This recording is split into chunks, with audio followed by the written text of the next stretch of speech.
Structure of oxy acids with 2 central atom. हम यहां ले रहे हैं स्ट्रक्चर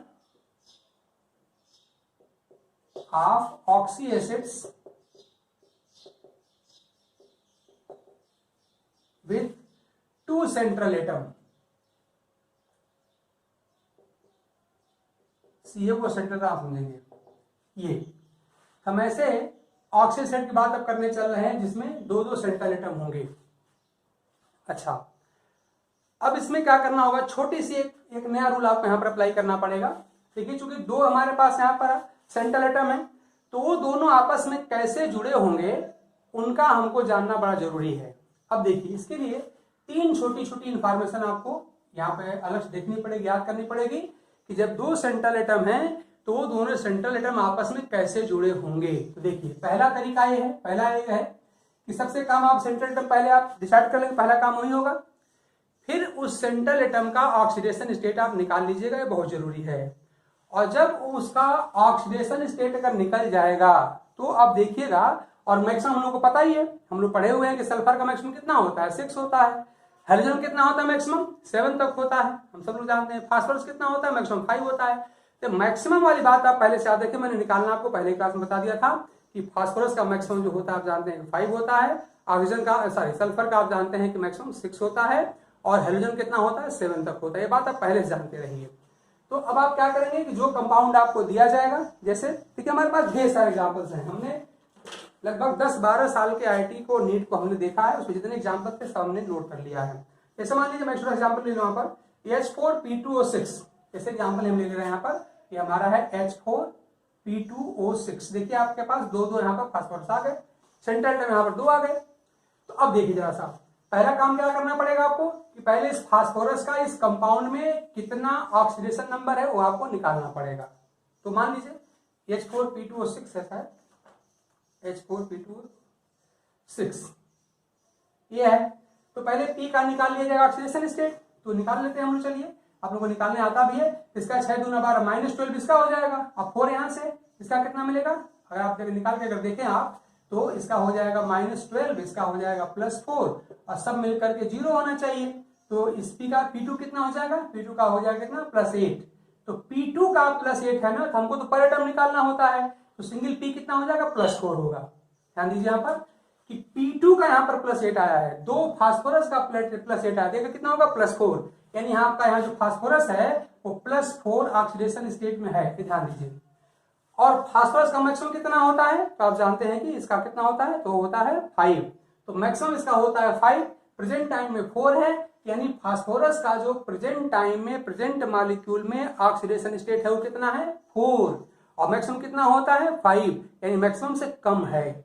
ऐसे ही कुछ केस आपको ऐसे मिलेंगे जहां पर इक्वल होगा, कुछ ऐसे मिलेंगे जहां पर आपका जो होगा वो अधिक हो जाएगा। तो इसके लिए 3 छोटे छोटे रूल्स आप याद कर लीजिए। पहली बात कि अगर जो ऑक्सीडेशन स्टेट है, oxidation state of central atom in given molecule, अगर मॉलिक्यूल में जो इसका OS है अगर वो कम है इन कंपैरिजन टू किससे, मैक्सिमम पॉसिबल ऑक्सीडेशन स्टेट, अगर ये ऐसा हुआ तो यहां पर जो 2 सेंट्रल एटम होंगे वो कैसे जुड़े होंगे, वो डायरेक्ट आपस में सिंगल बॉन्ड के थ्रू जुड़े होंगे। तो इस कंडीशन में याद रखिएगा आपको क्या मिलने वाला है, आपको यहां पर अगर थोड़े समय के अगर इसको मैं X से लिखता हूं, अगर मैं सेंट्रल एटम को मैं डिनोट करता हूं मान लीजिए X से, तो यहां पर क्या मिलेगा आपको यहां पर XX बॉन्ड मिलेगा। जैसे अगर मैं एग्जांपल लेता हूं क्या मिलेगा हमको, PP बॉन्ड यहां पर मिलेगा।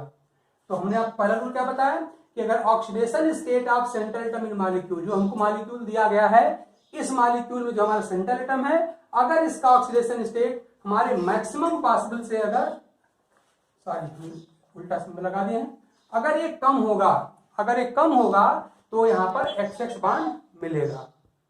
ठीक, तो अब जैसे हमारे एग्जांपल देखिए इसका कितना है, 4 ही है, और मैक्सिमम कितना होता है इसका, 4, मैक्सिमम इसका कितना होता है, 5 होता है। तो फास्फोरस का मैक्सिमम होता है 5, अब प्रेजेंट टाइम में कितना है, 4, यानी ये कम है। तो जब इसका कम रहेगा तो यहाँ पर क्या मिलेगा आपको, PP बॉन्ड मिलेगा, XX बॉन्ड मिलेगा। पहली कंडीशन ही हो गई, यानी इस कंडीशन में आपको PP बॉन्ड ही मिलेगा। चलिए दूसरा रूल जरा देख लीजिए। सेकंड रूल क्या है, अगली पॉसिबिलिटी क्या है, हो सकता है दोनों इक्वल हो जाए, हो सकता है दोनों इक्वल हो जाए, यानी जो कंपाउंड में गिवन मॉलिक्यूल में जो ऑक्सीडेशन स्टेट हो वो मैक्सिमम पॉसिबल के इक्वल हो सकता है। तो अगर मैं कह दूं कि oxidation state of central atom in molecule if becomes equal to maximum possible state, maximum possible oxidation state के अगर बराबर हो जाता है, याद रखिए इस कंडीशन में जो मिलता है वो हमको मिलता है XOX बॉन्ड। याद रखिए वही काम करेंगे, हम मॉलिक्यूल का स्ट्रक्चर देखेंगे, हम सेंट्रल एटम का OS निकाल लेंगे और अगर सेंट्रल एटम का जो ऑक्सीजन स्टेट है OS है, अगर वो मैक्सिमम OS के इक्वल हो जाता है तो आप वहां का ये दोनों X आपस में डायरेक्ट नहीं जुड़ेंगे बल्कि बीच में O रहेगा, यानी XOX बॉन्ड के थ्रू ये जुड़ेंगे। अब इसका एग्जांपल देखा जाएगा। और तीसरी पॉसिबिलिटी क्या बनती है, तीसरी पॉसिबिलिटी ये बनती है, आप याद रखिए इसी को हम ग्रेटर देन कर दें। अगर oxidation state of central atom in molecule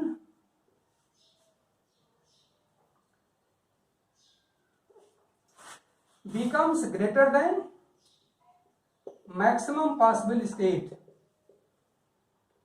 अगर अधिक हो जाएगा तो आप याद रखिए यहां पर आपका फिर वो जो दो सेंट्रल एटम होते हैं वो परऑक्साइड लिंकेज के थ्रू जुड़ते हैं, यानी यहां पर आपको क्या मिलेगा, आपको मिलेगा यहाँ पर XOOX।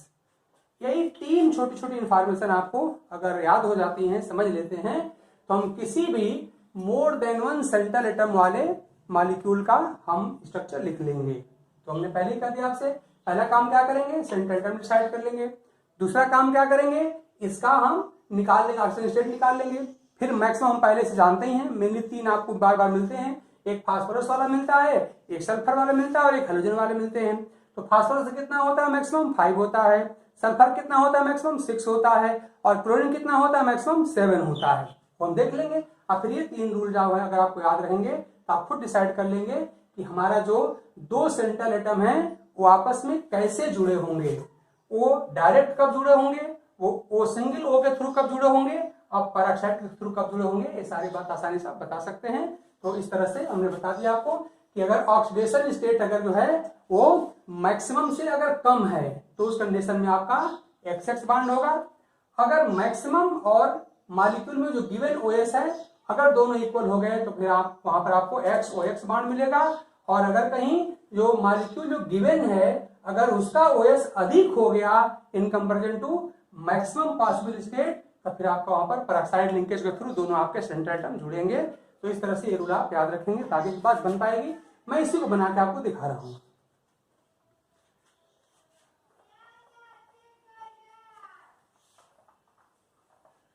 तो हम लोगों ने देख लिया यहाँ पे दो सेंट्रल एटम है और इसका स्टेट यहाँ पे कम भी है, मैक्सिमम होता है 5, इसका केवल यहाँ पर 4 है तो कम है। तो अब हम क्या कर लें, सिंपल सी बात है कि अगर ये मैक्सिमम पॉसिबल से कम है तो ये कौन सा बांड बनेगा, यहाँ पर XX मतलब PP बांड बनेगा। तो आप सिंपली यहाँ क्या करिए, दो यहाँ पे PP बांड, यहाँ पे इन दोनों को PP बांड बनाकर तो जोड़ दीजिए, जुड़ गया। अब क्या करना पड़ेगा हमको, देखिए यहाँ पर 4H। हाँ अब बात यहाँ पे याद रखिएगा कि यहाँ पर जितने भी हाइड्रोजन होते हैं वो सब के सब OH के फॉर्म में रहेंगे। यहाँ पर जितने भी H रहेंगे सब के सब OH के फॉर्म में ही रहेंगे। यहाँ पर कोई पेरोक्साइड के साथ यहाँ पे H यहाँ पर नहीं जाएगा। तो 4H है और हमारे पास 2P है। तो क्या करना कि अगर पॉसिबल होगा दोनों को बराबर बराबर बांटिएगा। तो यहाँ पर 4 है, 4H, यहाँ पे 2 यहाँ पर P है, तो 2 आउट ऑफ 4H 2H आप P के साथ लगा दीजिएगा और 2H यहाँ पर इस P के साथ लगा दीजिएगा। मैं लगाता हूँ देखिए जैसा। तो इस तरह से हमने क्या कर दिया, हम एक OH यहाँ पे लिख दे रहे हैं और एक OH हम यहाँ पे लिख दे रहे हैं। यही काम यहाँ पे करेंगे। 1 OH will be written here and 1 more will be written here. तो हमारे सारे H खर्च हो गए। अब O देखिए कितने हमारे कंज्यूम हुए, तो 1 2 3 4 O हमारे कंज्यूम हो गए हैं। कितने हमारे पास 6 हैं एंड 2 O बचे हुए हैं और 2 O बचे हुए हैं और 2 हमारे पास सेंट्रल एटम भी है। तो इस तरह से डबल बॉन्ड के साथ एक O को आप यहाँ रख दीजिए और एक डबल बॉन्ड ऐसे डबल बॉन्ड के साथ दूसरे O को आप यहाँ रख दीजिए। तो इस तरह से आपको इस मॉलिक्यूल की स्ट्रक्चर मिल जाती है।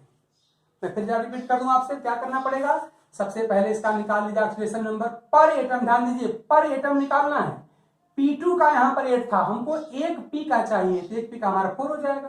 फिर मैक्सिमम कितना होता है, 5 होता है। उस मैक्सिमम को कंपेयर कर रहे हैं तो इसका कितना है, कम पड़ गया, 4 है। अब कम होने पे कौन सा बांड था, हमने लिखा था वहां पे आपका XX बांड मिलेगा, PP बांड मिल गया। अब क्या बताया आपको कि जितने भी H होंगे सब के सब OH के फॉर्म में होंगे, तो जितने भी H होंगे, जितने भी हमारे सेंटर टर्म जो 2 हैं उनके साथ बराबर बराबर बांट देंगे। यहाँ पर 4H है तो all the 4 will be in the form of 4OH। Out of 4OH 2 will be written with this phosphorus and remaining 2 with this phosphorus, हमने लिख दिया। O का सारा हिसाब पूरा हो गया, सॉरी OH का सारा हिसाब पूरा हो गया हमारा। अब इस देखिए ऐसा करके हमने 4O को भी कंज्यूम करा लिया है। हमारे पास O कितने थे, 6 थे। अभी 2O हमारे पास बचे हुए थे, जो O बचे हुए थे उनको अब सेंट्रल एटम के साथ एक हम जोड़ देंगे डबल बॉन्ड के साथ, जैसे कि सारे एटम का जो OS है वो भी पूरा हो जाए और जो कोवैलेंसी वो भी पूरी हो जाए। याद रखिए स्ट्रक्चर में सबका यहाँ पर कोवैलेंसी सेटिस्फाई होनी चाहिए, अगर वो सेटिस्फाइड नहीं है तो स्ट्रक्चर आपकी गलत हो जाएगी। एक दूसरा एग्जाम्पल हम लेते हैं, एक दो हम करते हैं, बाकी आप लोग करिएगा। हम यहां ले रहे हैं यहाँ पर H4P2O8,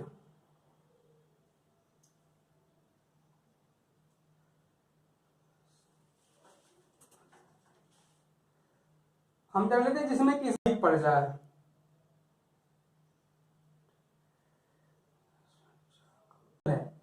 उसको आप खुद लिख सकते हैं H2C2O4। पहला काम क्या करेंगे, पहले सेंटर में डिसाइड कर लीजिए, वो क्या हो जाएगा हम लोग का, कार्बन हो जाएगा। अब इसका स्टेट आप निकाल लीजिए, सबको निकालने आता है। तो यहाँ होगा कितना हो जाएगा, यहाँ पर हो जाएगा -8, H का हो जाएगा +2। तो इस तरह से C2 कितना होना चाहिए, यहाँ पर होना चाहिए इसका +6, ये +6 होना चाहिए C2 का। तो पर C कितना हो जाएगा, तो पर C हम लोग का हो जाएगा 3, यानी कार्बन यहाँ पर +3 ऑक्सीडेशन स्टेट में है, कार्बन यहाँ पे +3 ऑक्सीडेशन स्टेट में है यहाँ पर। अब आप देख रहे हैं कि मैक्सिमम कार्बन कितना होता है, +4, कार्बन कितना होता है मैक्सिमम +4, और प्रेजेंट टाइम में कितना है 3, +3 है, यानी इसका कम है। यानी ये स्ट्रक्चर बिल्कुल इसी जैसे लिखी जाएगी, क्योंकि यहाँ पर इनका मैक्सिमम स्टेट है उसका 4 होता है, ध्यान दीजिए 6 नहीं भाई, यहाँ 2C का मिलकर यहाँ पर 6 हुआ है। तो पर हमको तो पर एटम निकालना होगा, तो पर एटम 3 हो जाएगा। तो कार्बन के यहाँ पर है +3, मैक्सिमम होता है 4, यानी मैक्सिमम से कम है। और जब मैक्सिमम से कम रहेगा तो आप जानते हैं यहाँ पर कौन सा बनेगा, यहाँ पर CC बांड बनेगा। यानी सिंपली आप फटाफट यहाँ पर CC बांड बना दीजिए। अब आपको बताएगा कि जितने भी आपके H होते हैं सबके सब OH के फॉर्म में होते हैं, तो 2H है, 2 OH यहाँ पर हो जाएगा, और 2 आपके सेंट्रल एटम कार्बन भी है, तो बस एक OH आप यहाँ पर लगा दीजिए और एक OH यहाँ लगा दीजिए, इस तरह से।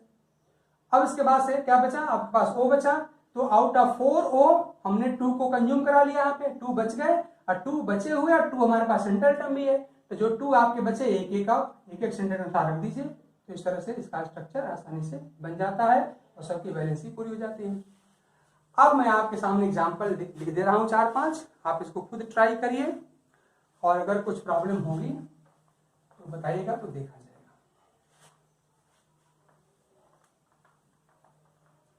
और अगर आप इसकी ढंग से प्रैक्टिस कर लेते हैं तो आपका IT में एक क्वेश्चन की तो गारंटी हो जाएगी, 2 भी हो सकता है, और नीट में 2 की गारंटी हो ही जाएगी।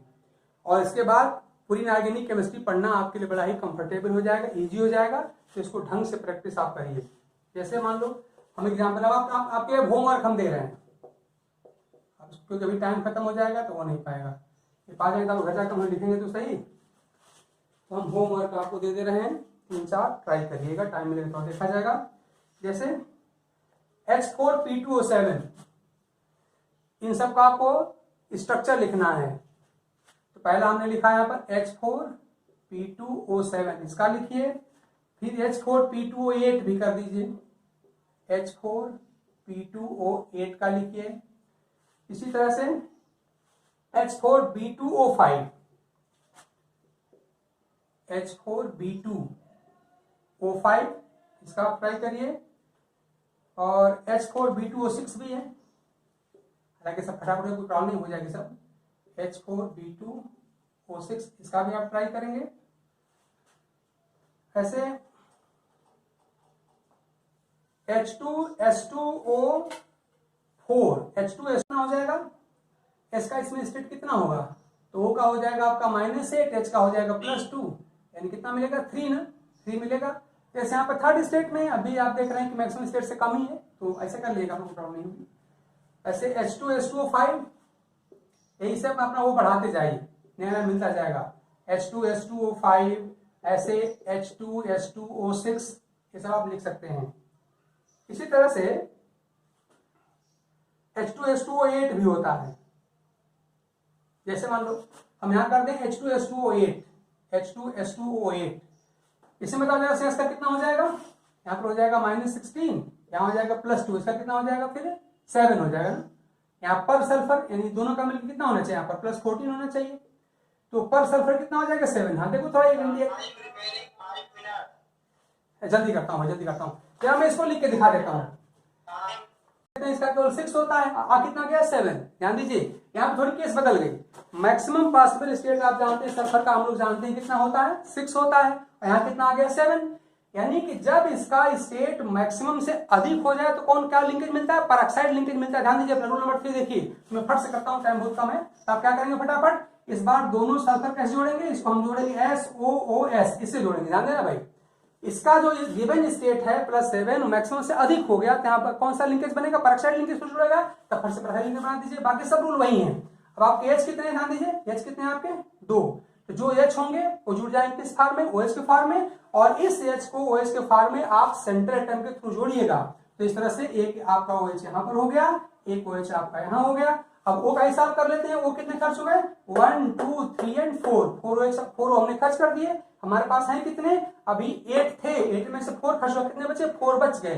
अब 4 बच गए तो 4 कहां पर हम ले जाए, तो इन दोनों सेंट्रल एटम के साथ हम 2 O जोड़ देंगे। तो आप बस इनको ऐसे फटाफट डबल बॉन्ड के थ्रू जोड़ दीजिए, और इस तरह से आपका एक ऐसा केस मिल गया जिसमें जो गिवन ऑक्सीडेशन स्टेट है वो मैक्सिमम परमिशन से क्या हो गया, यहाँ पर अधिक हो गया, खत्म हो गया। तो इस तरह से आपका यहाँ पर स्ट्रक्चर पूरी हो जाती है। तो हम ऐसे केस को भी देख पा रहे हैं जिसमें कि मैक्सिमम जो परमिसिबल स्टेट होती है वो गिवन स्टेट से कम पड़ जाती है, या जो गिवन स्टेट है वो अधिक पड़ जाती है, यानी यहाँ पर परऑक्साइड लिंकेज आ जाता है। तो इस तरह से आप सारे रूल हमने आपको बता दिए, इतने एग्जाम्पल्स मैंने आपको होमवर्क टाइप का दे दिया। इन सारे एग्जाम्पल्स अगर आप ट्राई करते हैं तो निश्चित रूप से हम कह सकते हैं कि IIT आपका चाहे मेंस लेवल हो, चाहे नीट हो, चाहे बोर्ड की कोई बात नहीं करना, बहुत आसान होता है। आप किसी भी सिंगल सेंट्रल एटम वाले या 2 सेंट्रल एटम वाले तो यहाँ पर मॉलिक्यूल का या ऑक्सीजन का स्ट्रक्चर आसानी से लिख पाएंगे। तो आप इसको ट्राई करिएगा, और अगर कुछ भी प्रॉब्लम होगी तो आप उसको अगले हमें बताइएगा, तो अगले क्लास में उसको हम देख लेंगे। तो इस तरह से हमने आज आपको परऑक्साइड लिंकेज वाले या परऑक्साइड लिंकेज एब्सेंट वाले, सिंगल सेंट्रल एटम वाले या 2 सेंट्रल एटम वाले ऑक्सी एसिड का स्ट्रक्चर कैसे लिखा जाता है हमने आपको सब बता दिया है। हमने सफिशिएंट एग्जाम्पल भी करवा दिए हैं, और हमने होमवर्क के एग्जाम्पल आपको दे भी दिया है। तो इन सारे एग्जाम्पल्स को आप खुद ट्राई करिएगा, और उम्मीद है कि अब आपका कोई प्रॉब्लम बचेगा नहीं। सर्टेनली आप ऑक्सी एसिड का जो हवा होता है वो सर्टेनली खत्म हो गया होगा, और निश्चित रूप से अब आप इस कंडीशन में होंगे कि ऑक्सी एसिड में कोई प्रॉब्लम आपको नहीं होगी। तो बस आज के लिए इतना ही। आप खुश रहिए, पढ़ते रहिए। Thank you.